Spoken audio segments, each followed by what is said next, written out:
चलो देखो, ये किसका संरचना रे? वृक्क का संरचना। किसका संरचना है? वृक्क का। ध्यान से सुनेगा, कोई हल्ला नहीं करेगा। देखो वृक्क का संरचना है। आप बताए, देखो ये वाला वृक्क छोटा, ये वृक्क क्या है? छोटा, मतलब थोड़ा नीचे धसा हुआ। ये थोड़ा ऊपर ऐसा क्यों बनाया बताओ? हमने बताया था कल की जो ये राइट वाला जो वृक्क, देखो हमारा है ना, ये राइट वाला हैंड है, तो राइट वाला जो वृक्क होता है ये क्या होता है? थोड़ा सा दबा होता है। किसके वजह से होता है? लीवर को जगह देना पड़ता है ना, लीवर यानी रक्त, यकृत को जगह देना पड़ता है, इसलिए क्या है बताओ, थोड़ा सा झुका हुआ है। और ये क्या है? ये अपना सेम पोजीशन पे है, ठीक है, जान दो। अब देखो मेनली इसके बारे में जानना है कि इसमें क्या होता है बताओ। रक्त छानने की प्रक्रिया, और रक्त छान कर क्या बनता है? मूत्र का निर्माण होता है। तो कैसे होता है वो ध्यान रखना। देखो अब देखो यहाँ पर हमने बताया ये वृक्क है, वृक्क के जो बाहरी भाग है, बाहरी आवरण को कल लिखाए थे, कल बाहरी पेरिटोनियम झिल्ली होता है। क्या होता है? पेरिटोनियम झिल्ली। देखो अब उसके बाद देखो, उसके बाद का जो होता है उसको बोलते हैं रीनल कैप्सूल। क्या बोलते हैं? Renal capsule. इसके बाद का देखो, इसमें एक और लेयर होता है, ध्यान से देखना, ध्यान से। एक और लेयर हो गया, समझ गया? ध्यान दो, रुको इसको फिर से करने दो। हाँ, थोड़ा ई वाला जो है ये क्या कहलाता है? Renal capsule. क्या कहलाता है रे? Renal capsule. क्या कहलाएगा? Renal capsule. ये रीनल कैप्सूल हुआ, ठीक है, ध्यान दो, ये बाहरी भाग, ठीक है। और अब जो देखो यहाँ पर, अब जो यहाँ पर है ये सब जितना है इसको बोलते हैं रीनल कॉर्टेक्स। क्या बोलते हैं रे? Renal cortex. और रीनल पिरामिड भी बोल सकते हैं। क्या बोलते हैं? Renal pyramid. अब ध्यान दो, अब इसके अंदर देखो, अब यहाँ पर मेन जो भाग है इसका, जो ये बाहरी भाग है, ये क्या है? ये बाहरी भाग। ये जो बाहरी भाग है, ये बाहरी भाग क्या है बताओ? देखो ये वाला जो बाहरी भाग है ये हमारा क्या कहलाता है बताओ? देखो आंतरिक भाग मेडुला। क्या लिखा है? आंतरिक भाग क्या होता है? मेडुला। और बाहरी भाग कॉर्टेक्स। क्या रे? कॉर्टेक्स। क्या रे? कॉर्टेक्स। इसी कॉर्टेक्स में नेफ्रॉन होता है। इसी कॉर्टेक्स में क्या होता है? नेफ्रॉन। बहुत सारा नेफ्रॉन कहाँ होता है बताओ? हमने बताया था एक किडनी में लगभग 10 लाख। कितना लाख? 10 लाख लगभग में। तो 10 लाख है जो नेफ्रॉन होता है, इसी कॉर्टेक्स में होता है। इसी किसी में कॉर्टेक्स। अब जो ये आंतरिक भाग है, ये आंतरिक भाग है, इसको मेडुला बोलते हैं। क्या बोलते हैं? मेडुला। क्या बोलते हैं? मेडुला। अच्छा देखो, ये प्रवेश द्वार है, ये जो प्रवेश द्वार है इसको हाइलम द्वार के बोलते हैं। क्या बोलते हैं? हाइलम द्वार। क्या बोलते हैं? हाइलम। तो देखो सेम चीज इसी में होता है, जो इसमें है वही सेम चीज इसी में है, समझ गया जान दो। तो देखो अब क्या होता है? मूत्र निर्माण कैसे प्रक्रिया का देखो। अब रक्त देखो, धमनी में कौन सा रक्त बहता है बताओ? शुद्ध रक्त बहता है। तो सिरा से आया अशुद्ध रक्त, और कहाँ गया बताओ? किडनी में। देखो इसका कनेक्शन दोनों से होता है। किससे होता है? दोनों से। ये जो तुम्हारा सिरा है इसका कनेक्शन दोनों किडनी से होता है, समझा? अब यहाँ से इसने डाला, इसने रक्त उसमें डाला, ये प्रवेश द्वार से गया, और यहाँ क्या करता है बताओ? यहाँ पर जैसे आता है लोग कॉर्टेक्स में। कहाँ आता है? कॉर्टेक्स। मेडुला होते कॉर्टेक्स में आता है। तो यहाँ पर क्या होता है? यहाँ पर बहुत सारे नेफ्रॉन होता है। तो हमने बताया नेफ्रॉन क्या करता है? छननी का काम। किसका रे? छननी। चाय का छननी नहीं है, उसे नहीं छानता है। ब्लड को क्या करता है? छानता है। मूत्र को नहीं छानता है। कभी पूछ लिया क्वेश्चन कि बताओ रक्त वृक्क किसको छानता है? तो रक्त को छानता है, उसमें जो अशुद्धियां होता है, समझ गया? उसमें जो अशुद्धियां होता है। देखो अब यहाँ पर ये तो हो गया। अब देखो जितना भी अशुद्धियां हुआ वो क्या करता है? यहाँ पर जितना भी अशुद्धि है वो मूत्र बन गया। मूत्र के थ्रू ये जो तुम्हारा क्या है? मूत्रवाहिनी के थ्रू कहाँ गया बताओ? मूत्राशय में। किसमें रे? मूत्राशय। और मूत्राशय में जैसे हमने बताया था कल, अगर 500 मिलीलीटर, इसमें क्षमता कितना होता है? 500 मिलीलीटर, सबका अलग अलग। जैसे 300 मिलीलीटर आएगा, तुमको दिमाग तंत्रिका तंत्र देता है 2 लीटर लग गया तो कर लू 2 लीटर। देखो अब ध्यान दो, अब क्या होता है? इसी देखो दे, अब नेफ्रॉन जो होता है, ये किसका फिगर है मतलब? ये किसका फिगर है? नेफ्रॉन। नेफ्रॉन पता है? देखो ये तुम्हें बहुत छोटा, एकदम बहुत छोटा छोटा पार्टिकल होता हो, लेकिन ये हमें बनाया इसका फिगर, समझा? अब ध्यान दो, ये जो तुम्हारा है ऊपर वाला कहता है, इसको बोलते हैं ग्लोमेरुलस। क्या बोलते हैं रे? ग्लोमेरुलस। शांत रहेगा। देखो ऊपर वाला क्या है? ग्लोमेरुलस। क्या है? ग्लोमेरुलस। देखो अब यहाँ पर क्या आता है? अब यहाँ छानने की प्रक्रिया कितना प्रोसेस होकर गुजरता है वो ध्यान रखना। देखो तो ये ग्लोमेरुलस है, यहाँ से जैसे इसमें आता है, इसमें रक्त आता है रे, इसमें रक्त आया, और फिर इसको बोलते हैं बोमन कैप्सूल। क्या बोलते हैं रे? बोमन संपुट या बोमन कैप्सूल। क्या बोलेंगे रे? बोमन संपुट। इसे क्या बोलेंगे? बोमन संपुट। ये ग्लोमेरुलस है, यहाँ से देखो ये छननी का काम करता है। यहाँ से जैसे रक्त छनता है, कहाँ आता बताओ? इस बोमन संपुट में, बोमन संपुट में, समझिए? और यहाँ से छनते और यहाँ से आता है, समझिए? देखो यहाँ ये हेलेले लूप है। क्या रे? हेलेले लूप। देखो इधर होता है पीसीटी। क्या होता है रे? पीसीटी। पीसीटी मतलब क्या हुआ बताओ? पीसीटी मतलब क्या हुआ? अति सूक्ष्म छनन। क्या रे? अति सूक्ष्म छनन। इसको पीसीटी मतलब क्या आता है? अति सूक्ष्म छनन, यहाँ छनने की प्रक्रिया। इस पाइप में क्या आता है? छनने की प्रक्रिया। फिर हेनले लूप में आता है। देखो अब यहाँ पता है यहाँ पर क्या आता है, पुनः अवशोषण। क्या आता है रे, पुनः अवशोषण। और पुनः अवशोषण होता है और फिर यहाँ इसको बोलते हैं डीसीटी। इसे क्या बोलते हैं, डीसीटी। और यहाँ श्रावण होता है, जितना भी गंदगी आ गया इसमें श्रावण होता है। देखो अब यह मेनली होता क्या, देखो हमने क्या किया, रक्त वहां से आया, नेफ्रॉन में आया, नेफ्रॉन में ग्लोमेरुलस से कोई आया, किसमें आया, ग्लोमेरुलस। ग्लोमेरुलस से रक्त छना गया। अब देखो ये सब चीज नहीं छानता है, ये क्या करता है, ये रक्त लिया सबको छान देता है। रक्त के अंदर प्रोटीन, विटामिन, कार्बोहाइड्रेट, फैट सब ना होता है रे, ये सबको छान देता है। लेकिन जो जरूरी है शरीर के लिए उसको भी छान देता है। तो ये क्या करता है, जैसे ही आता है तब ये देखो, जैसे इसमें आता है बोमन संपुट में आता है, फिर धीरे धीरे जैसे पाइप में आता है, तो यहाँ प्रक्रिया छानने की प्रक्रिया चलते रहता है, छानने की प्रक्रिया चलते। जब हेनले लूप में आता है तो हेनले लूप में क्या आता है, पुनः अवशोषण होता है। क्या होता है, पुनः अवशोषण। मतलब जितना विटामिन, प्रोटीन देखो सब में यहाँ धमनी शिरा जो है ना सब में करेक्शन होता है। जैसे ये इसमें क्या आता है, जैसे हेनले लूप में आया तो यहाँ पर पुनः अवशोषण। क्या होता है, पुनः अवशोषण। अब पुनः अवशोषण मतलब दोबारा फिर क्या होता है, छानता है। अब देखो अब जो शरीर के लिए जरूरी है, जैसे विटामिन जरूरी है शरीर के लिए, ये तो यहाँ पर बोलेगा अरे पगला ये तो सब छान दिया रे, तो हम क्या करेंगे, यहाँ पर जितना विटामिन है, प्रोटीन है, सब क्या करेगा, अलग करेगा। अलग करके उसको भेज देगा रक्त के पास। और यहाँ से जितना भी गंदगी है, अवशिष्ट पदार्थ है, सब धीरे धीरे यहाँ डिसीट होते हुए यहाँ सीधा सीधा आ जाएगा यहाँ। और यहाँ पर क्या आता है रे, यहाँ पर संग्राहक नलिका। तो संग्राहक नलिका का नहीं, यही ना रे, समझ, यही संग्राहक नलिका। तो यहाँ पर सीधा मूत्र वाहिनी के थ्रू कहाँ जाता है, बताओ, मूत्राशय में। कहाँ जाता है, मूत्राशय में। देखो मेनली इसमें प्रोसेस क्या है, प्रोसेस सिंपल है। देखो सिंपल है, शिरा से आया, शिरा से ब्लड आया, कौन ब्लड, अशुद्ध रक्त आया, दोनों में आता है, किसमें आता है, दोनों में। अशुद्ध रक्त आया और यहाँ से हाइलम द्वार प्रवेश, हाइलम को पार करेगा। अरे मेन गेट पार करेगा ना, तुम लोग आया अभी कोचिंग कैसे आया, मेन गेट पार करके ना, तो मेन गेट से पार होते हुए आया। और इसके बाद यहाँ रीनल पिरामिड है, इसके बाद अंदर गया कहाँ पर, बताओ, कॉर्टेक्स के पास। क्या रे, कॉर्टेक्स के पास। ये अंदर वाला भाग मेडुला है, अंदर वाला मेडुला होते हुए कॉर्टेक्स में गया। अब कॉर्टेक्स में क्या आता है, नेफ्रॉन।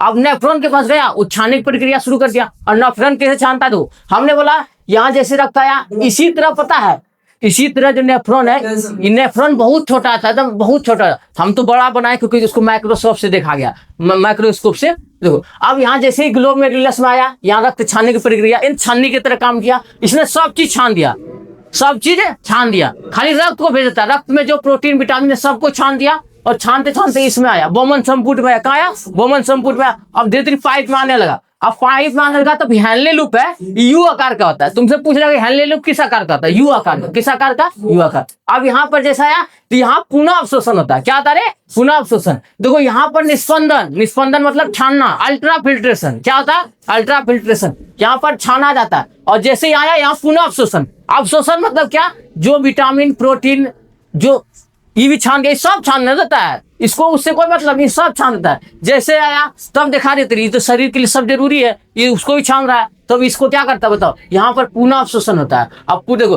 पीसीटी मतलब क्या, बताओ, पीसीटी मतलब क्या, अति सूक्ष्म छनन।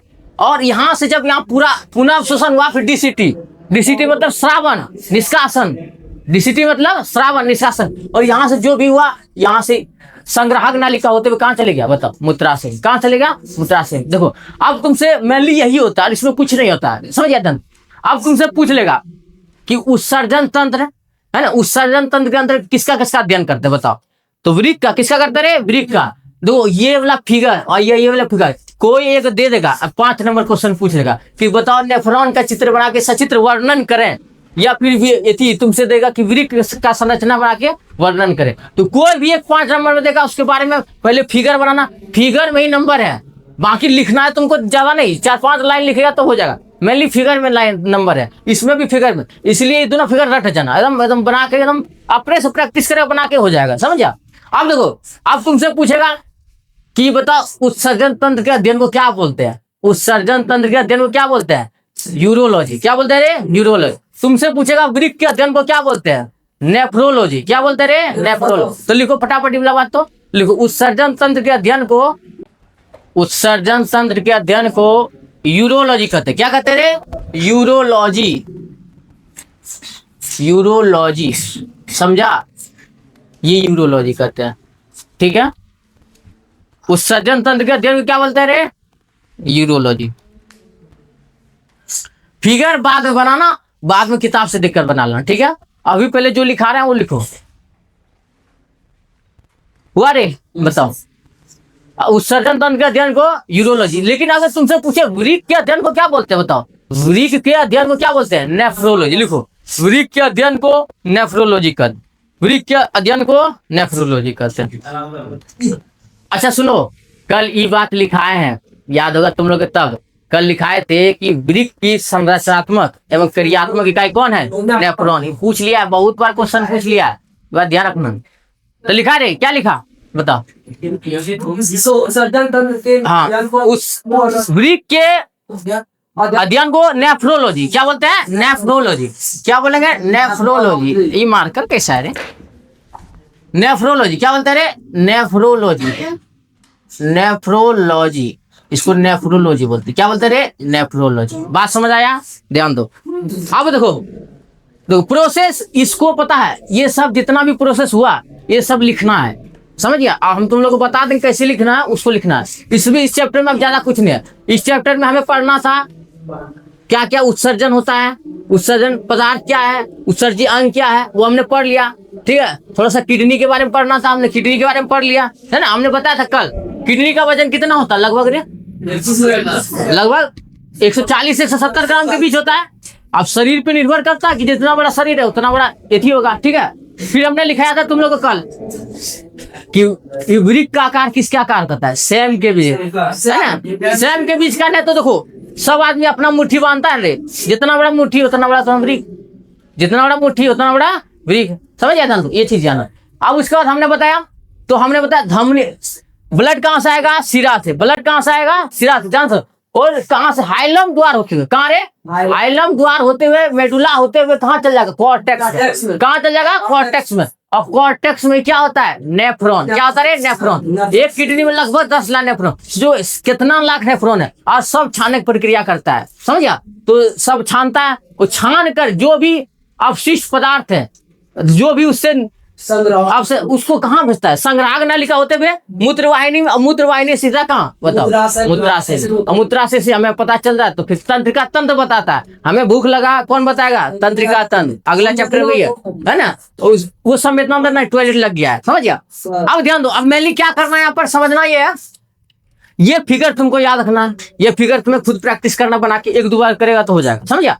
और कौन सा पॉइंट कहाँ कहाँ है, देखो जो चीज यहाँ लिखे वही सेम चीज यहाँ होगा, सेम चीज एक ही बार। और ये वाला थोड़ा छोटा बनाना, राइट वाला थोड़ा छोटा बनाना, ये वाला थोड़ा बड़ा बनाना, ताकि वहां देखो, क्योंकि हमने बताया कि राइट वाला क्या होता है, थोड़ा सा दबाव होता है नीचे, किसकी वजह से, लीवर की वजह से, लीवर को जगह देना पड़ता है, ठीक है।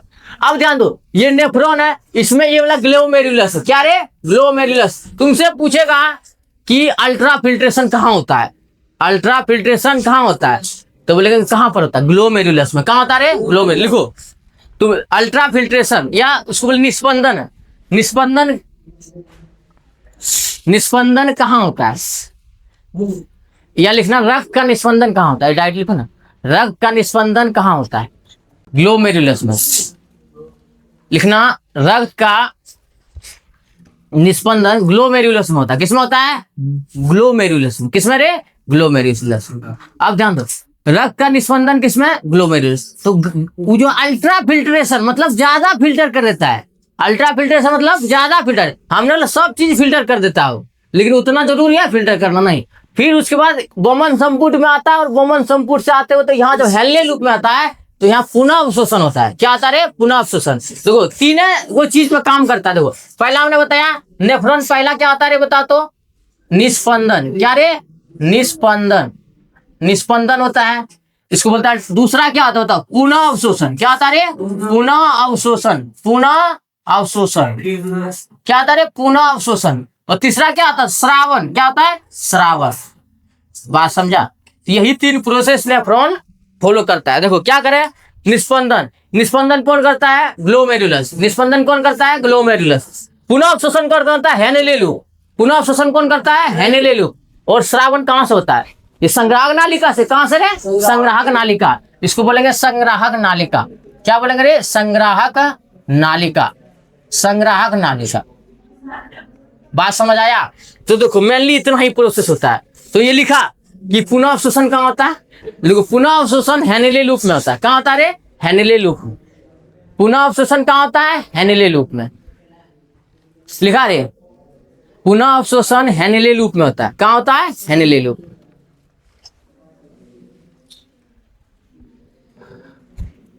लिख लिया ना? देखो हमने बहुत सारा चीज लिखा दिया है, और भी जो चीज बचा है वो हम लिखा देते हैं। ठीक है, तुमसे पूछेगा कि त्वचा से क्या निकलता है बताओ? पसीना। पसीना में क्या होता है? लवण होता है, यूरिया होता है, जल होता है ना। तो बताए उसमें कौन ग्रंथि होता है जो पसीना निकालता है? बताओ। तो बताओ त्वचा में श्वेत ग्रंथि। कौन सा ग्रंथि रे? श्वेत ग्रंथि। लिखो इस बात को। त्वचा में पसीना के लिए श्वेत ग्रंथि पाई जाती है। क्या होती है? श्वेत ग्रंथि पाई जाती है। त्वचा में पसीने के लिए श्वेत ग्रंथि पाई जाती है। अब पसीना में क्या क्या होता है वो लिखा दिया पहले ही तुम लोग को।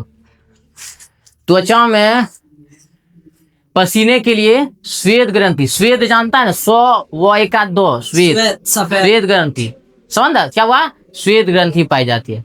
ठीक है, अच्छा तुम लोग देखो ये तो हो गया श्वेत ग्रंथि। अब तुम लोगों को मान के चलो, कभी कभी देखा है त्वचा से तेल भी निकलता है। तेल ही निकलता है, ऐसे नाक से ऐसे करेगा तो तेल जैसा महसूस होगा, होता है ना। अधिकतर गर्मी दिन में होता है, चेहरा से तेल निकलता है, तो तेलीय ग्रंथि भी होता है हमारे त्वचा में। कौन सा ग्रंथि? तेलीय। तो तेलीय ग्रंथि को क्या बोलते हैं? सीबम। लिखो, त्वचा में तेलीय ग्रंथि को सीबम कहते हैं। देखो त्वचा में तेलीय ग्रंथि को सीबम कहते हैं। क्या बोलते हैं रे? सीबम बोलते हैं। तेलीय ग्रंथि को क्या बोलते हैं? सीबम। तेलीय ग्रंथि को क्या बोलते हैं? सीबम। ठीक है, देखो त्वचा में तेलीय ग्रंथि को सीबम कहते हैं। क्या बोलते हैं? सीबम। सीबम ना आता है लिखना कि लिखते हैं? आता ही होगा, तुम 10वीं का विद्यार्थी है। देखो अब करना क्या है तुम लोग को, जो अभी हम बताएं छानने की प्रक्रिया हम समझा दिए, तुम लोग को लिखना है प्रोसेस, किताब से देख कर लिखना है। अब कैसे लिखना है, इसका क्वेश्चन आंसर भी करना है। तो क्वेश्चन आंसर कहाँ से करना पता है? क्वेश्चन बैंक से। कहाँ से करना है? Question bank. क्वेश्चन बैंक में सब चीज का प्रॉपर आंसर दिया हुआ है, उससे वहां से करना। यहाँ समझना है। देखो दे किताब में दिया है ग्लोमेरुलस। ग्लोमेरुलस क्या करता है? छानने की क्रिया। देखो यहाँ दिया है किताब में, ग्लोमेरुलस एक छन्ना की तरह कार्य करता है। समझिए क्या करता है? छन्ना की तरह। और यहाँ पर क्या आता है? निस्पंदन, मतलब अति सूक्ष्म छनन होता है। क्या आता है? अति सूक्ष्म छनन। ठीक है, तो यहाँ पर ग्लोमेरुलस में क्या आता है? अति सूक्ष्म छनन। अब पुनः अवशोषण कहाँ होता है? Henle loop. पुनः अवशोषण कहाँ? Henle loop. देखो इसको बोलते हैं पीसीटी। पीसीटी मतलब इस नली में श्रावण छानने की प्रक्रिया होते रहता है। इस नली में छानने की प्रक्रिया होते रहता है। और यहाँ डीसीटी लिखे, डीसीटी में श्रावण यहाँ से भेजते रहता है। समझ गया ना? ये संग्राहक नालिका में भेजते रहता है। बात समझा? तो देखो, तो अब मेनली हम देखो हम क्या क्या पढ़े उसको एक बार रिवाइज कर लेते हैं। ठीक है, हाँ मूत्र के बारे में थोड़ा जान लो। अच्छा बताओ, तुमसे पूछेगा मूत्र में क्या क्या पाया जाता है। देखो तो हम लिख देते हैं इसको मिटाकर। तो यहाँ लिख देते हैं। देखो पगला, मूत्र में देखो 95% जल होता है। 95% जल। अरे पगला सबका अलग अलग लेकिन मेनली जो फैक्ट रहता है 2% क्या है पता है? 2% यूरिया। 2% यूरिया। 2% क्या बताओ? 2% देखो 2% मतलब यूरिया है। यूरिक अम्ल हल्का हल्का होता है, मतलब वो अन्न में आ जाएगा। समझा? तो 95 तो 97 हो गया, और 2% क्या होगा? नहीं बताओ। अच्छा ऐसे लिख सकते हैं 2% और लिखा लगा रहे हो पदार्थ लिख दीजिए। ठोस पदार्थ है कुछ 2%। अमोनिया और यूरिक एसिड। अमोनिया हल्का फल्का होता है, बहुत हल्का। अभी बताते हैं तुम लोग को। तो 2% ठोस पदार्थ होता है, और 1% अन्य होता है। 1% अन्य में देरी चीज होता है, लवण हो जाता है, थोड़ा अमोनिया हो जाता है, और बहुत सारा कभी कभी प्रोटीन भी निकल जाता है। ठीक है रे, अल्लाह नहीं कर। देखो हमने बताया था फिर अल्लाह करे, हमने बताया था शूट ना हो रहा है वीडियो रे। देखो हमने बताया था कि हम लोग यूरिया खाते हैं रे, यूरिया खाते हैं, फिर भी यूरिया शरीर से कैसे निकल जाता है? तुम सोचा? देखो हमने बोला हमने क्या खाता है, प्रोटीन तो खाते हैं ना, प्रोटीन अमीनो अम्ल में बदलता है, क्या होता है रे, अमीनो अम्ल बदलता है ना, तो अमीनो अम्ल बदलता है, अमीनो अम्ल अमोनिया में बदल जाता है, अमोनिया विषैला पदार्थ है, तो यकृत जो है उसको किस में बदलता है, यूरिया में। तो जो भी चीज यूरिया में बदल के आता है इसके पास, कौन बदलता है, यकृत। कौन बदलता है रे, यकृत। सुन तो तुम्हें, देखो हमारे एथी से किससे बताओ, हमारे जो एथी है, हमारे यहाँ से मूत्र में क्या निकलता है, यूरिया। क्या निकलता है रे, यूरिया। तो यूरिया बदला कौन, अमोनिया से यूरिया में बदला, यकृत बदला। कौन बदला, यकृत बदला। समझ गया, ध्यान दो। अमोनिया को यूरिया में कौन बदलता है, यकृत। कौन बदलता है रे, यकृत बदलता है। बात समझ आया, ध्यान दो। अब मूत्र में क्या आता है, 95% जल, 2% यूरिया, 2% वो ठोस पदार्थ होता है, और 1% अन्न में सब आ गया, लवण हो गया, खनिज हो गया थोड़ा मोड़ा, और फिर तुम्हारा अमोनिया भी आता है। देखो हमने बताया था रे, मूत्र का पीला रंग किसकी वजह से, यूरिनोल। मूत्र का पीला रंग यूरोक्रम, और गंध यूरिनोल। लेकिन हाँ एक चीज जानना कि जैसे हमने मूत्र त्याग दिया, अब 2 घंटा 1 घंटा के बाद वही यूरिया जो है अमोनिया में बदल जाता है, तो ज्यादा महकने लगता है, ज्यादा गंध करता है, समझा। वही जो यूरिया है वो किसमें बदल जाता है, अमोनिया में, और अमोनिया मतलब ज्यादा महकता है, समझा। इसलिए ध्यान देखा होगा। तो देखो अब अल्लाह ने, तो हमने मेनली पढ़ा दिया, सुनेगा विस्तार से एक बार पूरा और रिवाइज कराते हैं। देखो पहला हमने बताया कि उत्सर्जन किसे कहते हैं। उत्सर्जन के लिए क्या चाहिए, उत्सर्जी पदार्थ चाहिए। 3 गो उत्सर्जी पदार्थ होता है, अमोनिया, यूरिया, यूरिक अम्ल, ठीक है। और उसके बाद हमने बताया उत्सर्जी अंग चाहिए। तो सभी जीवों में अलग अलग उत्सर्जी अंग है कि नहीं, बताओ। अच्छा पौधों में उत्सर्जी अंग कौन कौन है, बताओ बताओ। तो अच्छा देखो पौधों से पहले एक कोशिकीय जीव में, एक कोशिकीय जीव उत्सर्जन किस क्रिया द्वारा करते हैं, विसरण क्या, इस बात को लिखो। लिखो एक कोशिकीय जीव जैसे अमीबा, एक कोशिकीय जीव उत्सर्जन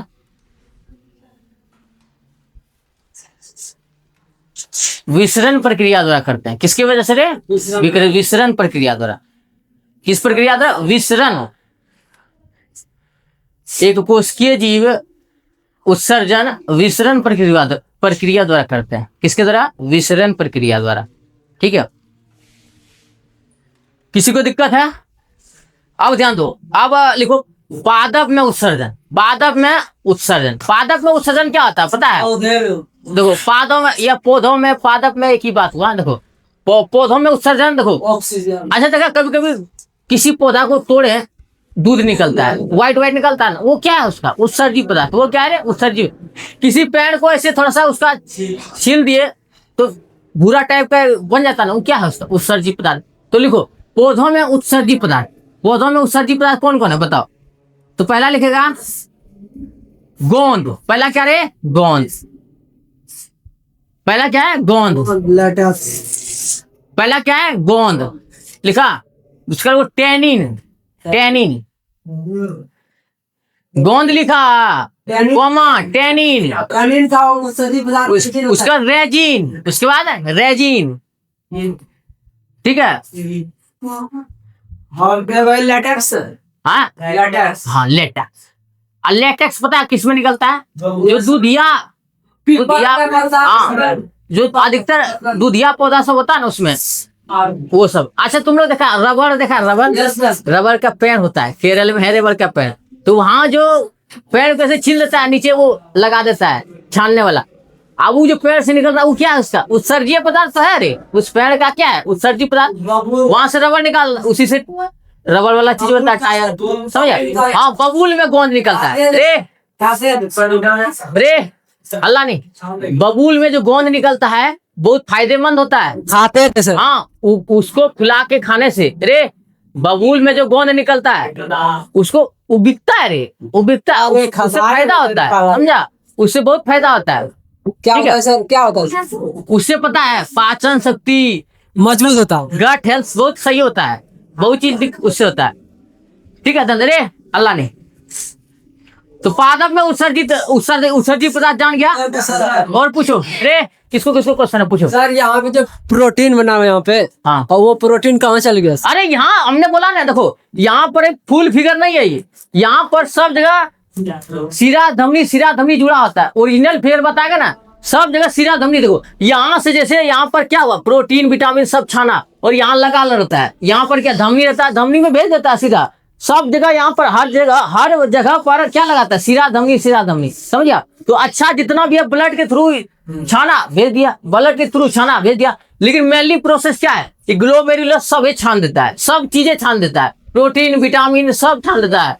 लेकिन सब तो जरूरी है, प्रोटीन विटामिन तो शरीर के लिए जरूरी है, इसलिए हमारे इस जितना भी पाइप है सब में लगा होता है, धमनी सिरा लगा रहता है, समझिया। तो धमनी क्या करेगा बताओ, शुद्ध रक्त ले जाता है, शुद्ध रक्त ले जाता है। तो देखो यहाँ से देखो ये शुद्ध रक्त ले जाता है यहाँ से। देखो अब देखो ये वाला जो तुम्हारा नेफ्रॉन किस में है, इसी के अंदर तो है, यहाँ पर कॉर्टेक्स के अंदर है, कॉर्टेक्स के अंदर। अब ध्यान दो जितना भी यहाँ से शुद्ध पदार्थ ले गया तो यहाँ धमनी के थ्रू, ये धमनी दोनों से जुड़ा होता है, दोनों किडनी से और धमनी से ले जाता है सीधा, समझ गया। तो ये जो होता है या पुनः अवशोषण होता है, हमने बोला ना पीसीटी मतलब क्या, पुनः अवशोषण। तो पूरा पाइप में होते रहता है, समझिए। अब मेनली फाइनली जाके हैंले लूप में पूरा अवशोषण पुनः अवशोषण हो जाता है। पूरा ये जो हैंले लूप है यू आकार का, यहाँ पुनः अवशोषण रहता है। और यहाँ भी जो भी वेस्टेज है ये डीसीटी होते हुए संग्राहक नालिका, और संग्राहक नालिका से कहाँ बताओ, मूत्रवाहिनी से मूत्राशय में आ जाता है, समझ गया। तो मेनली यही प्रोसेस होता है। और ये जो नेफ्रॉन है इसी तरह का कितना नेफ्रॉन, एक किडनी में 10 लाख, लगभग 10 लाख।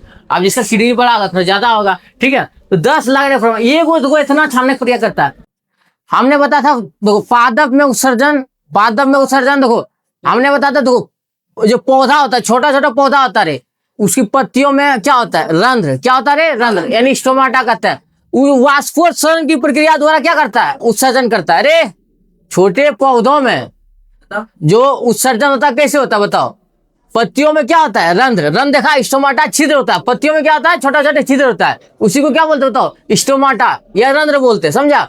उसी से वाष्पोत्सर्जन की क्रिया द्वारा वो क्या करता है, उत्सर्जन अब बाहर निकालता है, ठीक है।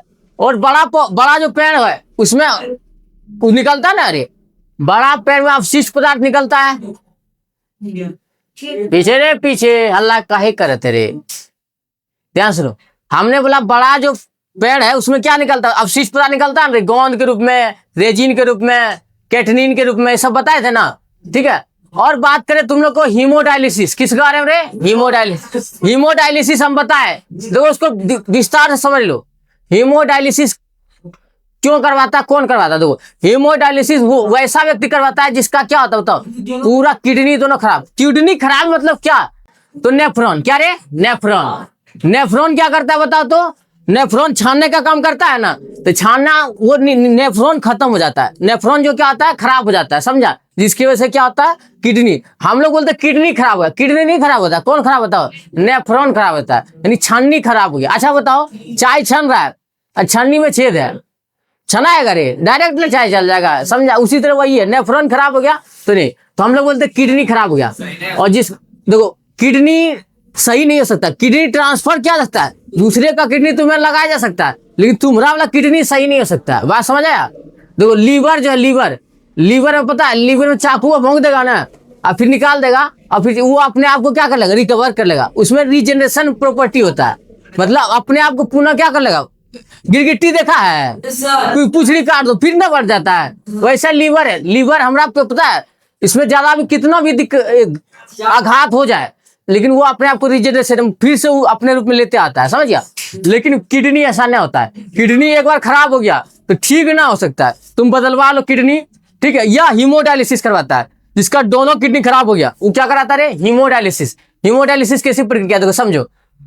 जिसका किडनी खराब हो गया, जैसे प्रेमानंद महाराज जानता है ना, तो उसका दोनों तो वो हीमोडायलिसिस पे रहता है, किस पे रहता है, हीमोडायलिसिस पे। और उसका डायलिसिस 2-3 दिन में होते रहता है। डायलिसिस मतलब खून को छानना, क्या करता है, हमारा जो सिरा है, सिरा से क्या होता है, अशुद्ध रक्त जाता है, तो देखो एक सिरा से अशुद्ध रक्त मशीन में जाता है, मशीन क्या करता है, उसको उसके शुद्ध करके गंदगी निकाल कर और फिर इधर धमनी में घुसाता है। तो उधर से जा रहा है, देखो अभी नहीं कि खाली जाइए रहा मशीन में छानाएगा फिर आएगा, ऐसा नहीं होता है कि इधर से जा रहा है और फिर पाइप लगाता आने वाला भी छान रहा है फिर तुरंत आ रहा है। कि ब्लड में अगर शरीर में ब्लड रहा ही नहीं तो जिंदा रहेंगे नहीं, तो जाता भी है और तुरंत ब्लड आता भी है, समझा, दूसरे पाइप से तो धमनी में आता है, ठीक है। तो ऐसे हीमोडायलिसिस प्रक्रिया होता है, एक मशीन होता है, क्या होता है, हीमोडायलिसिस में एक मशीन होता है, जिसका भी किडनी खराब होता है तो वही करता है, समझ कि ऐसे गया और वो ऐसे करता है। अच्छा तो कभी कभी क्या होता है पता है, हमने बताया था जो मूत्राशय होता है, मतलब जहां मूत्र जमा होता है, अब पता है कि किसी किसी का क्या होता है, जाम हो जाता है, अब मूत्र निकलता ही नहीं है, समझा। जैसे अधिकतर बूढ़ा में होता है, तो फिर क्या होता है, तो फिर उसका मूत्र कैसे निकलेगा, तो फिर क्या होता है, डॉक्टर अलग से पाइप लगाता है, जो मूत्र वाहिनी होता है ना, इसी में कनेक्शन जोड़ता है पाइप का, और डायरेक्ट बाहर निकलता है मूत्र, समझ गया। तो ऐसा सिस्टम होता है। तो अब मेनली हमने तुम लोग को बताया क्वेश्चन आंसर कर लेना, कर लिया क्वेश्चन आंसर। मेनली इसमें कुछ नहीं है, जितना हम लिखा है ना उसी से आएगा, उससे ज्यादा कुछ भी नहीं आएगा। हमने कल बताया था कि संतुलन करना है रे, होधम मतलब जो हम लोग के शरीर में जल और लवण का संतुलन क्या कहलाता है, ऑस्मो रेगुलेशन। कल बताए थे ना रे, क्या कहलाता है रे, ऑस्मो रेगुलेशन। क्या कहलाता है, ऑस्मो रेगुलेशन, बताए थे ना। अब फिर देखो मेनली क्या पूछेगा, तुमसे पूछेगा वृक्क की संरचनात्मक और क्रियात्मक इकाई कौन है, नेफ्रॉन है। कौन है, नेफ्रॉन है, ठीक है। तुमसे पूछेगा कि वो वृक्क का रंग कैसा होता है, गहरा भूरा रंग का। कैसा रे, गहरा भूरा रंग का। जो मनुष्य है एक दिन में कितना मूत्र का त्याग करता है, 1 से 1.5 लीटर। कितना रे, 1 से। अच्छा ये लिखा है देखिए, मनुष्य का जो मूत्र होता है वो अम्लीय होता है। कैसा होता है, अम्लीय। उसका पीएच मान कितना होता है, 6 के आसपास। 7.4 तो खून का होता है, ब्लड का, समझ गया। देखो 6 के आसपास होता है, मतलब 4 से लेकर 6 के आसपास, लेकिन मेनली 6 माना जाता है कि 6 होता है। तो 6 हुआ अम्लीय हुआ रे। तुम लोग पढ़ा होगा कि 7 से नीचे अम्लीय, 7 से ऊपर क्षारीय, और 7 क्या होगा बताओ, उदासीन होगा। तो यानी 7 से नीचे 3 क्या होगा, अम्लीय होगा, समझ गया। तो हमने कर दिया था इतना, तुम लोग को बता देते। पौधों में बता दिया था, पौधों में अधिकतर जो होता है पत्तियों द्वारा वाष्पोत्सर्जन की क्रिया से हो रहा था। देखो अच्छा देखा, कभी कभी पौधा जो है बड़ा पेड़ जो है क्या करता है पता है, पत्ता गिरा देता है, पत्ता गिरा देता है ना। देखा पतझड़ में पत्ता गिराता है। अब पत्ता क्यों गिराता है बताओ, अब बताओ। पत्ता उसने इसलिए गिराता है, देखो अब पत्ता क्या करता है, उसके लिए खाना बनाता है। अब पत्ता पीला हो जाता है ना, तो पीला हो जाता है तो उसके लिए खतरा है, वो पीला हो जाता है। देखो पीला हो गया, इसका मतलब उसमें क्लोरोफिल कम हो गया। पत्ता पीला हो गया, इसका मतलब क्लोरोफिल कम हो गया ना। अब क्लोरोफिल कम हो गया, जब तक क्लोरोफिल नहीं रहेगा खाना बना पाएगा, नहीं बना पाएगा। तो वहां पर तो इसलिए उनको कहता है पेड़ पत्ता गिरा देता है। और पत्ता पेड़ गिराना वो भी एक उत्सर्जी पदार्थ है। क्या रे, पेड़ के लिए उत्सर्जी पदार्थ है। वो जो पतझड़ में पत्ता गिरता है ना, पेड़ जो पत्ता सब गिराता है वो भी क्या है, एक उत्सर्जी पदार्थ है। क्या रे, पेड़ के लिए उत्सर्जी पदार्थ बन जाता है पत्ता, उसमें तो निकालता तो नया नया पत्ता आता है, ठीक है। तो हमने ये सब डिस्कस कर लिया था। अब हम पढ़ते हैं नियंत्रण और समन्वय। 5वां नंबर चैप्टर है नियंत्रण और समन्वय। फिर 6ठा नंबर चैप्टर है तुम लोग का जनन, है ना। और 7वां क्या, अनुवांशिक वाला है। तो 7वें तक पढ़ना अच्छा से में, उसके बाद उससे उधर नहीं पूछाता, समझा।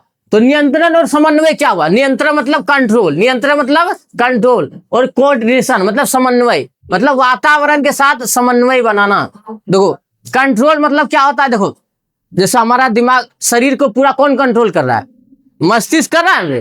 तंत्रिका, उसको बोलते हैं तंत्रिका तंत्र। क्या बोलते हैं, तंत्रिका तंत्र। अभी मस्तिष्क में बहुत सारा भाग होता है, अग्र मस्तिष्क, पश्च मस्तिष्क, है ना, मिड मस्तिष्क, सब बताएंगे, समझा धीरे धीरे। तो हमने क्या बोला, नियंत्रण करना। नियंत्रण मतलब क्या होता है, जैसे रे हमको ये हाथ ऐसे करना है क्या ना, तो ये मेरा नियंत्रण था तब ना हो गया।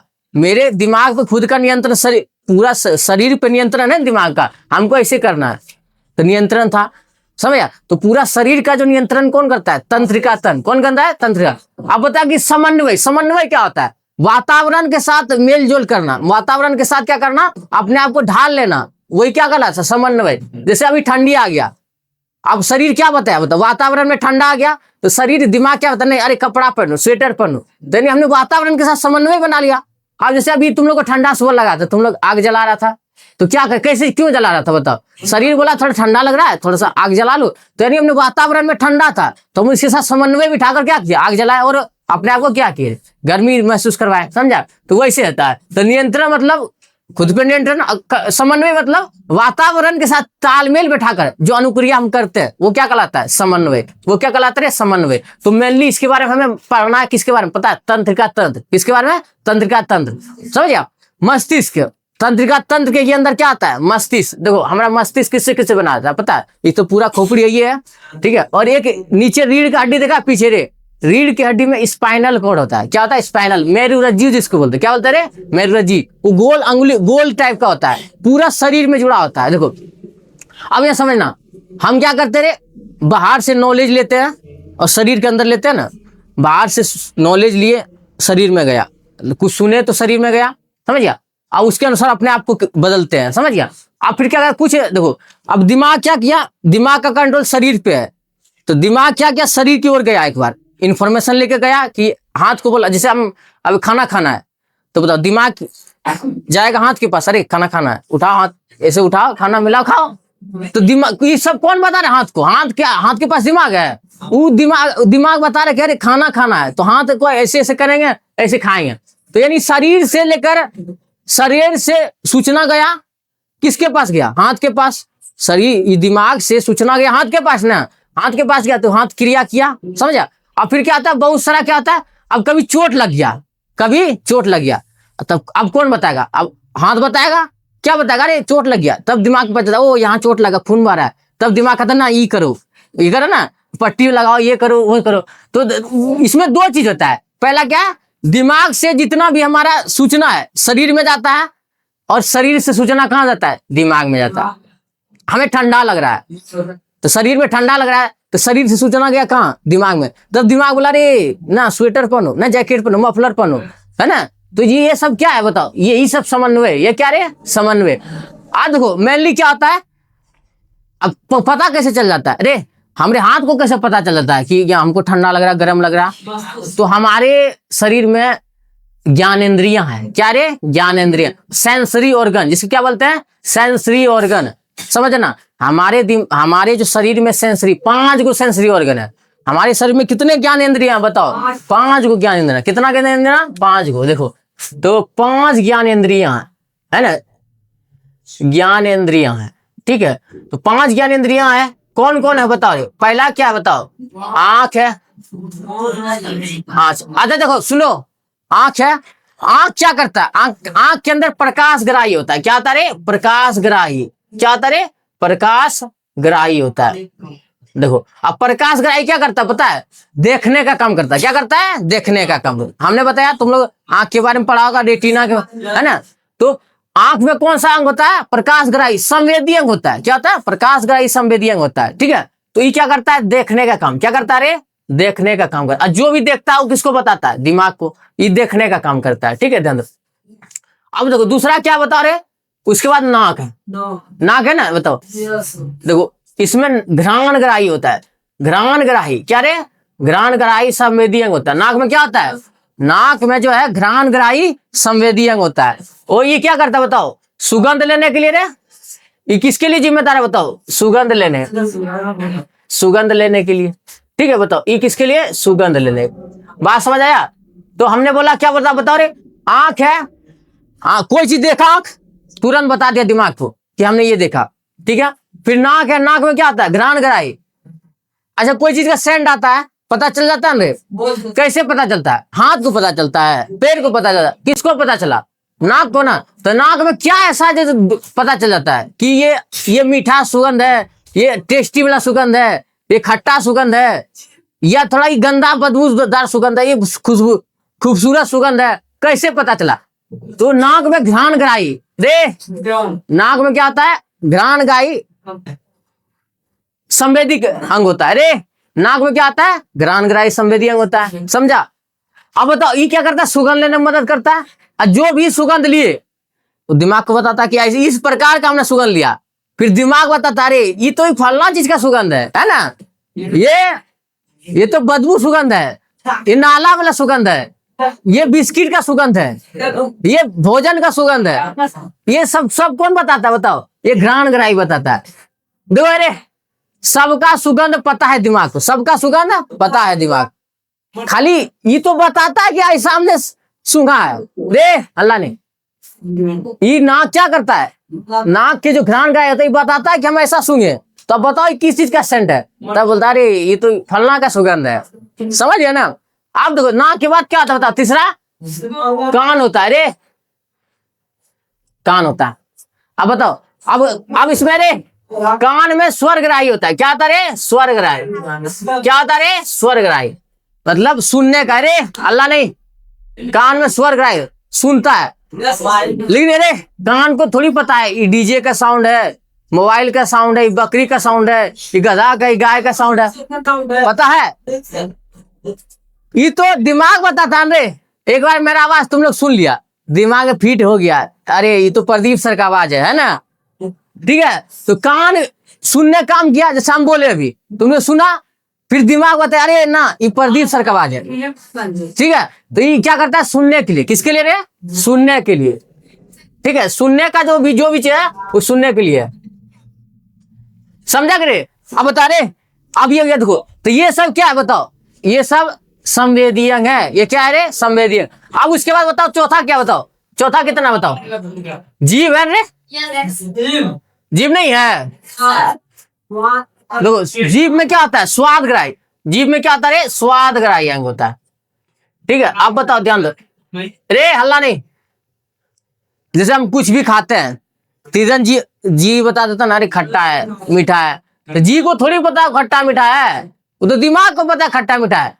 जैसे हमने आम खाया, कच्चा आम खाया, तो कच्चा आम थोड़ा सा खट्टा रहता है, तो दूसरी तरफ लगता है ना, तो जी बता दिया उसको ना ये तो खट्टा लग रहा है, ये क्या लग रहा है, खट्टा लग रहा है। तो अब बताओ, तो हमको जीव में क्या है ऐसा, स्वाद ग्राही अंग है, संवेदी अंग है, जो हमें बताता है खट्टा है, मीठा है, तीखा है, कड़वा है, सब कौन बताता है, स्वाद। तो ये किसके लिए होता है बताओ, स्वाद लेने के लिए, किसके लिए रे, स्वाद लेने के लिए। बात समझा। कभी कभी खाना टेस्टी बन गया, ऐसे समझो, जान लेता ना, तो अब तुमको स्वाद अच्छा आ गया रे, दिमाग को बोला, अरे दिमाग बोला नहीं स्वाद तो बहुत अच्छा है, चलो आज लपेट लेते हैं, पूरा लपेट लेते हैं, लपेट लेता है ना। देखो उसके बाद जीव हो गया, और एक बताओ और बताओ, त्वचा, क्या रे, त्वचा क्या रे, त्वचा बताओ, त्वचा है ना। अब त्वचा में कैसा होता है बताओ, महसूस करने वाला ग्रंथि, क्या होता है, महसूस करने है ना। त्वचा में क्या आता है ना, महसूस ग्राही,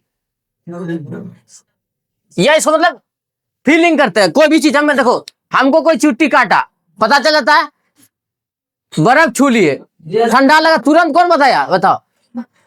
अच्छा बताओ, ये स्किन है, त्वचा है, पूरा शरीर में फैला हुआ है, शरीर में फैला रे, कहीं भी थोड़ा टच होता है, हमको पता था कोई ना कोई टच किया है, कोई ना कोई टच किया। अभी गए थे गर्मी, आग ताप रहा था ना, गर्म लग रहा था, महसूस हुआ, कौन बताया, त्वचा बता रही है, तेरी ऐसा फीलिंग हो रहा है, दिमाग बोला रही तो आग ताप रहे हैं, इसीलिए ऐसा हो रहा है। तो ये जो त्वचा है क्या करता है, महसूस कराता है। कोई मारता, अभी जो मारा, जैसे रे तुम लोग रिजल्ट कम लाया ना, अच्छा नहीं लाया, संदीप सर मारा, तो संदीप सर मारा ना, कहाँ मारा, चमड़ी में, त्वचा में मारा रे, त्वचा महसूस किया रे बड़ी चोट है ज्यादा, दिमाग को लगा रे बहुत ज्यादा चोट लग रहा है, बहुत ज्यादा चोट लग रहा है। ये त्वचा को नहीं पता ज्यादा चोट लग रहा है, दिमाग को अरे बहुत ज्यादा मार रहा है, बहुत ज्यादा चोट लग रहा है, तो त्वचा बता, फिर दिमाग होता है ना, अब रो, समझ, बर्दाश्त नहीं कर पाएगा तो रो, ठीक है। तो त्वचा क्या करता है, महसूस कराता है, क्या करता है, जितना भी फीलिंग, अरे हल्ला नहीं करेगा। अच्छा देखो, हाथ कट गए, सुनना ध्यान से, हाथ कट गए, किसी चीज से कट गए, दर्द होता है ना, दर्द होता है ना, बताओ। अच्छा ऑपरेशन करता है, चीर फाड़ करता है, फिर दर्द क्यों नहीं होता है, बताओ क्यों नहीं होता, बताओ, सोचा है कभी। अरे वो क्या करता है, वो एनेस्थीसिया देता है, क्या होता है एनेस्थीसिया, मतलब उस समय जो है दिमाग नहीं करता है काम हमारा, एनेस्थीसिया जब देता है हम क्या करते हैं, बेहोश ना हो जाते हैं, इसका मतलब उसमें दिमाग, मतलब वो जो अंग है जहां पर हमें सर्जरी हो रहा है, उस अंग का जितना भी कुछ भी होगा उसमें हमें दिमाग को नहीं पता चलेगा, यही तो होता है रे। हमें जैसे मन को एनेस्थीसिया दिया, एक सुई होता है, उसको देता है, जिस जगह पर तुम्हें ऑपरेशन करना है उस जगह सुई दे दिया, उस जगह का जितना भी दिमाग से कंट्रोल है हट गया, उस जगह जितना भी दिमाग कंट्रोल, बाकी जगह का दिमाग पे कंट्रोल है लेकिन उस जगह दिमाग से कंट्रोल हट गया, समझा। तो अब उसका मतलब वहां कुछ भी करेगा, तुमको मारे काटे, इसको सिलाई कर दे, कुछ कर दे, पता नहीं चलेगा, तुमको पता चलेगा नहीं चलेगा। तो यानी यहाँ का कनेक्शन दिमाग से हटा दिया, यहाँ का कनेक्शन दिमाग से, लेकिन कुछ समय के लिए दिमाग से हटा दिया, समझ गया। तो त्वचा क्या है हमारे लिए सबसे बड़ा जरूरी है, सबसे जरूरी क्या है बताओ, अधिकतर त्वचा फीलिंग कराता है बहुत चीज, समझा। कान आंख नाक ये सब करवावे करता है, लेकिन अधिकतर फीलिंग कौन कराता है, त्वचा। तुम बिना देखे बता देगा, पीछे से कोई ऐसे धप्पा मार दिया है ना, ऐसे धप्पा मार दिया, क्या पीछे देखा तू, सुना नहीं, लेकिन त्वचा तुमको बता दिया नहीं कोई मारा है, ठीक है ध्यान दो। अच्छा तुम लोग को ये लिखाए थे रे कि हमारा जो है पसीना किसकी वजह से आता है, मतलब कौन सा ग्रंथि होता है, लिखाएंगे श्वेत ग्रंथि होता है, कल लिखा है ना, पसीना किस ग्रंथि द्वारा आता है, श्वेत ग्रंथि। लेकिन अगर तुमसे पूछ ले कि पूरे शरीर में कौन ऐसा अंग है जहाँ श्वेत ग्रंथि नहीं पाया जाता, जहाँ पसीना नहीं आता? बताओ। होठ। कहाँ रे? होठ। होठ में श्वेत ग्रंथि। कितना बड़ा आदमी हो या पूरे दुनिया में कितना भी आदमी हो, किसी के होठ पे पसीना आता है? कभी नहीं आता। तो होठ पे क्या नहीं होता? बताओ। श्वेत ग्रंथि। क्या नहीं होता रे? श्वेत ग्रंथि नहीं होता है। होठ पर जो है श्वेत ग्रंथि नहीं होता। ये ऑब्जेक्टिव में क्वेश्चन आगे ना बता देगा, बता देगा ना, ठीक है रे? ध्यान समझो। तो हमने क्या बोला रे? नियंत्रण मतलब कंट्रोल। खुद पे कंट्रोल है कि नहीं? बताओ। अच्छा, जो दरुआ पी लिया 1-2 बोतल, अब बताओ उसका कंट्रोल आता है खुद पे? उसका क्या प्रभावित हो गया? तंत्रिका तंत्र प्रभावित हो गया। तंत्रिका तंत्र प्रभावित हो गया ना, इसलिए देखता है कभी इधर झुकेगा, कभी ऐसे झुकेगा, है ना? ऐसे करता है ना, बताओ। ध्यान दो। तो उसमें कंट्रोल खो गया। अरे ध्यान दो। अब पता है, अब उसका सुनो, अब उसका कंट्रोल खो गया तो उसका समन्वय भी गड़बड़ा जाता है। देखा ना, अगर उसका दिमाग से कंट्रोल हट गया तो समन्वय भी गड़बड़ाता ना। अब ठंडियों में कहीं घोलटल है, ठंडी लग रहा है कि नहीं लग रहा है उसको पता ही नहीं। बताओ, कंट्रोल हट गया दिमाग से, फिर कहीं घोलट जाता ना रे, तो उसका समन्वय भी नहीं रहता पर्यावरण के साथ ज्यादा, समझ गया? सदाता लेकिन थोड़ा सा रहता है, ठीक है? तो हमने क्या बोला कि हम जितना भी शरीर है, शरीर पे जितना हमारा कंट्रोल है, और हम जो वातावरण के साथ जो अनुक्रिया करके जो अपने अंदर सामंजस्य बैठाते हैं, यानी समन्वय बैठाते हैं, वही नियंत्रण समन्वय रे। हम लोग ही नहीं करते हैं, पौधा सब भी करता है, पौधा सब भी, जानवर सब भी करता है। उन लोग के भी अंदर क्या है? कंट्रोल एंड कोऑर्डिनेशन है कि नहीं? बताओ। नियंत्रण और समन्वय है, समझ गया? आप जैसे तो बकरी है रे, बकरी देखा है? बकरी को पता है कि यहाँ जाएगा, इधर हरा भरा घास है, यहाँ जाएंगे इधर, तो वो क्या करता है? उसी ओर जाता है। तो उसके पास पहला क्या है? दिमाग है, दिमाग से, और उसका नियंत्रण भी है, उसके पास क्या है? नियंत्रण भी है। अब देखो बकरी में क्या नियंत्रण है? उतने खाएगा जितना उसको जरूरी है। देखा है ना बकरी? अब बताओ ज्यादा दे, खस्सी देगा, खस्सी, असल खस्सी, खस्सी देखा है? खस्सी देख रहे हो तुम? जैसे उसको कुछ दिया, वो लिमिट भर खाएगा, वो जानता है ज्यादा खाएंगे तो फिर गड़बड़ हो जाएगा, इसलिए खस्सी नहीं खाता ज्यादा, समझ गया? अरे कौन खस्सी खा लिया तुमने? हमरे घर ऐसा नहीं करता है। हाँ क्या भेड़िया पगला न, ठीक है रे, हल्ला नहीं। देखो अब समझो, अब हम थोड़ा सा खत्म करेंगे, समझो। तो हमने बोला नियंत्रण रे, नियंत्रण क्या होता बताओ तो? मतलब अपने पे क्या करना? कंट्रोल रे। तो हमारा शरीर का कंट्रोल कौन रखा है? मस्तिष्क ने रखा है रे। हमको कुछ भी करना होता है, हम हाथ ऐसे किए, कौन बताया? तंत्रिका तंत्र। अब देखो वातावरण के साथ जो सामंजस्य बैठाए, जो अनुक्रिया किए हम, वातावरण में ठंडी आ गया, आया ना, तो शरीर को पता चला, हमने क्या किया? कपड़ा पहन लिया, तो वातावरण के साथ क्या बना दिए? सामंजस्य बैठा दिए। तो वही तो समन्वय है, वही क्या है? समन्वय है। बिल्ली देखा है? उसके पीछे कुत्ता दौड़ गया, क्या करेगा वो? भागेगा न रे। तो देखा वातावरण में कुत्ता घूम रहा है, तो अब उसके पीछे दौड़ गया तो भागेगा ना। तो बिल्ली अपना सामंजस्य बैठाएगा, कंट्रोल तो है उसके पास, तो सामंजस्य बैठाता है। समझा कि नहीं समझा रे? अचानक तुमको ऐसे तुम गर्म चीज छू लिया, ऐसे नहीं करता है, क्या क्या बताओ? तुरंत सामंजस्य बैठाया ना अपने, वातावरण में गर्मी था, फट से हटा लिया, कंट्रोल था तुम्हें बस तब ना। अब कंट्रोल नहीं रहेगा, ऐसे रखो, रख ले रह जाएगा, जर जाएगा तो ये नहीं पता चलेगा, पता चलेगा? नहीं चलेगा, समझा रे? तो कंट्रोल रहेगा तभी सामंजस्य बैठेगा। ध्यान से सुनो, रुको ना, हम बताते, सब बताते, टेंशन ले, पहले शांत रे। अब जो भी बताएंगे भूल जाएंगे अभी तुरंत, सुनो। तो हमने अभी क्या बताया बताओ? हमने बोला कि अगर कंट्रोल रहेगा तो अभी सामंजस्य बैठाएंगे रे। अब बताओ, जो शराब पी लेता है उसके पास कंट्रोल रहता है रे, तो वातावरण में सामंजस्य बैठा पाता है वो? जिधर मन तिधर घोड़ा रहता है, ठंडी रहे गर्मी रहे, कुछ पता चलता है नहीं। उसी तरह तो कंट्रोल होना जरूरी है, कंट्रोल है तभी सामंजस्य है, समन्वय है। कंट्रोल नहीं है तो समन्वय होगा? नहीं होगा, समझ गया? इसलिए अच्छा, हम लोग के पास कंट्रोल है कि नहीं बताओ? हम लोग के पास कंट्रोल नहीं रहता, नीचे नहीं बैठ जाते, अभी बेंच पे क्या बैठते, समझा? इसलिए हम लोग पास कंट्रोल है तो हम लोग कहाँ बैठे हैं? बेंच पर, तो नीचे बैठ जाते हैं, घोलटने लगते। अभी पागल के पास क्या होता है? जो व्यक्ति पागल है उसके पास क्या है बताओ? बताओ, उसके पास नियंत्रण खो जाता है, और नियंत्रण खो जाता है उसके पास कंट्रोल खो जाता है, जिसकी वजह से क्या होता है बताओ, समन्वय बैठा लेता हो, समन्वय बैठा लेता ना रे। जैसे पागल को ठंडा लगा तो कपड़ा नहीं पहनता है क्या, पहनता है, लेकिन कंट्रोल उसके पास कम हो जाता है। कंट्रोल क्या आता है, कम हो, इसलिए कभी कुछ कुछ बकेगा, बकता है ना, कुछ कुछ बकेगा, कभी किधर क्या करेगा वो करेगा, तो ये सब करता है। ठीक है, तो देखो हमने बोला कि आंख क्या करता है, आंख में कौन सा होता है, प्रकाश ग्राही। क्या होता है, प्रकाश ग्राही, देखने के लिए करता है। तो कोई भी चीज हम देखे तुरंत किसको बताएगा, दिमाग को। किसको बताएगा, दिमाग को।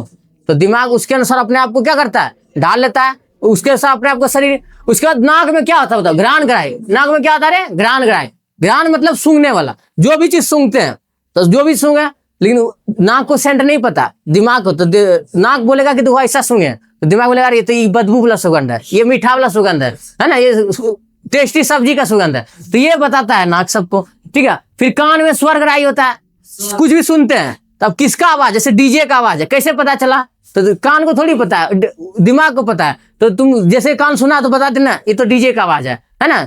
तो इसे उसी तरह जीभ में क्या होता है, स्वाद ग्राही होता है। हम खट्टा खाए, मीठा खाए, तो देखो ये जीभ को नहीं पता है, ये दिमाग को पता है। तो बता हम ऐसा टेस्ट किए, तो बता कैसा, दिमाग बोलता है नहीं खट्टा है, ये मीठा है, समझ गया। तो इसमें होता है। अब त्वचा में क्या होता है, महसूस करने वाला। हम कोई गर्म चीज छू लिए, तुरंत ऐसे हटाते ना हाथ, तो वो कौन बताया, त्वचा बताया दे, अरे ये तो ये है, गर्म चीज है, इसको हटा तुरंत। यानी त्वचा में क्या होता है, महसूस करने वाला होता है। कोई पीछे से ऐसे चुट्टी काट लिया, कैसे पता चला, त्वचा से। त्वचा बताया कोई चुट्टी काटा, अरे पीछे से कोई चुट्टी काटा, तो दिमाग बताता है, समझ।